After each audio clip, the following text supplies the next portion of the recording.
I'm Rebecca Lindquist with English by the Hour, back for another YouTube video. I'd like to thank my subscribers for your comments, suggestions, and ideas that I'll use to create more videos in the future. I also look forward to providing my entire program on video available at EnglishByTheHour.com. This program will include my systematic program to improve an American accent. Now, this program is for non-native speakers of any first language. It's also for those of you who are practitioners or coaches, those especially with ESL background who have not been exposed to some of these techniques in the past. So I invite all of you to check out EnglishByTheHour.com, where we have a full coaching staff, and we also will be offering this complete video of our program. What I'd like to do today is to provide some information on a topic some of you have asked about, and that's the use of the mouth. Now, if you remember from an earlier video, we talked about airflow, and we talked about speaking in the same way an American would, and what's different for a non-native speaker. Typically, one of the things that's most different, or most at times distracting or challenging, is the mouth movement. Now, that is, for many non-native speakers, the mouth isn't moving much at all. Notice if I don't move my mouth at all, it sounds a lot different than when I do move my mouth. Now, you may try to move your mouth and find that it's not as flexible as you had hoped it would be. So what I would like to do is introduce some techniques for you that will help you to move the mouth more. The first one just involves an exaggerated smile. But before we do it, I'd like to tell you a couple of things. One of them is that you should definitely use a mirror when you're practicing. Now, I recommend a small mirror so that you are focusing only on the mouth region and not the entire face. This will make it less distracting for you. Secondly, you want to breathe when you're doing these exercises and relax. If you feel tension or pain, definitely check in with yourself and be aware. Don't do anything that is that painful for you. This should not be painful. It should be challenging and fun. And I will point out as we go which exercises may create problems, in which case you want to stop immediately if you're uncomfortable in any way, and build up to doing the exercises that we're doing if they're uncomfortable for you. These exercises, again, are designed to give you more control of your articulators so that you can make the sounds required in American speech.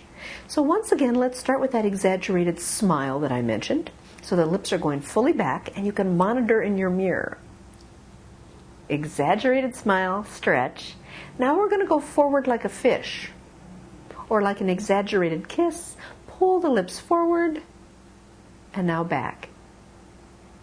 Forward, and back. And let's do that a few times.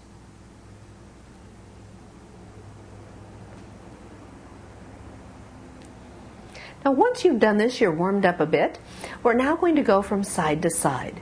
The key to this one is that you're going to take your lips and move them, and again, using a mirror, equidistant, which means both sides should be equal, not far to one side and not so far to the other side.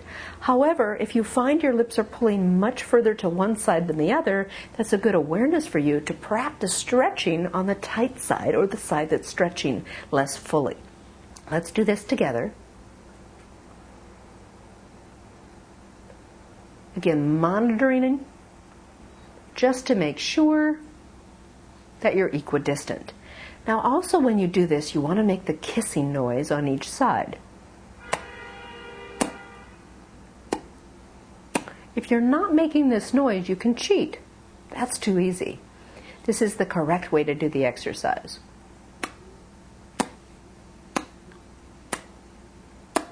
If you're feeling discomfort, do stop, check in with yourself, don't do anything painful. Now we've got some lipman in the mouth area, and especially in the lip area. We want to encourage the rest of the jaw to have more movement. The reason is, in American English, if you're using your lips, your articulation will become tenser. Notice I'm using the lips to control. If you use the jaw to control, your articulation becomes more lax. This is very lax, and this is very tense. This is very tense, and this is very lax. So the goal is to encourage the jaw to control more of the speech. So to do that, we'll open the mouth, and we'll start by extending the tongue. Again, be sure to use your mirror on this, even if you didn't use it earlier. The tongue goes up, down, then right, left. Now this is too easy or cheating. Too easy. You want to extend the tongue and leave the jaw dropped and the mouth open like this. Control the tongue, now right to left, and up, down. Up, down, right, left, and you should feel the motion most here.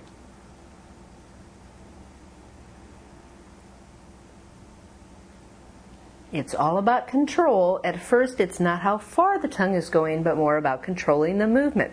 Don't flap the tongue around. Make sure it's directed and you're monitoring with a mirror.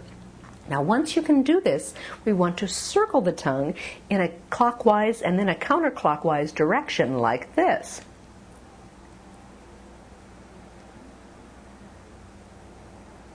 You want to trace the lips. This is cheating. Too easy. Don't let the mouth shut. Feel here. And then counterclockwise. This is probably one of the more challenging exercises. If you're hearing a clicking in your jaw, you want to discontinue this one. You should not hear loud clicking or feel pain. If it's uncomfortable, you can try closing the mouth, doing it like this, modified, and then opening more when you can. The reason to do this exercise again is to control with the tongue and allow the jaw to control the speech. Now, once you've done this exercise a few times, you may want to add an RL exercise. As we know, the L is in the front behind the teeth. The R, the initial R, is rounded. The tongue is rounded and back. So to create more movement in the tongue, we want to extend the tongue out, stretch and hold, just like a little kid sticking their tongue out. Now curl the tongue back inside the mouth. You won't be able to see the tongue curling, but believe me, it is. The tongue goes back without touching the top of the mouth, like this. Tongue goes back, all the way back, and stretches. Tongue goes forward, tongue goes back. Monitor with the mirror the tongue going forward, flat as it can. You don't want it to go straight up. Flat, stretch, rounded back. Forward, back. Forward, back. This will help with initial R sounds like Robert, and then coming forward for an L. So for example, a word like the livery or roller coaster, where you have to go back and forth, you want that tongue to be nice and stretched out so that you can control it and so that you can make both sounds in close succession. And lastly, let's look at an exercise that doesn't involve stretching as much as it does vowel sounds, but it's pulling everything you've learned so far together with airflow. We'll start with the long E sound. So again, the mouth stretch of spreading the lips with a long E sound, E, and breathing and exhaling, E. Now opening the mouth, nice open jaw, ah, and then rounded lips, ooh. Even though the lips are round, the control is in the jaw. Ooh. Not oo, but ooh. E, ah, ooh. E, ah, ooh. Use your mirror to control. E, ah, ooh. E, lips spread. Ah, jaw open. Ooh, lips round. E, ah, ooh. Closer and in quicker succession. E, ah, ooh. E, ah, ooh. E, ah, ooh.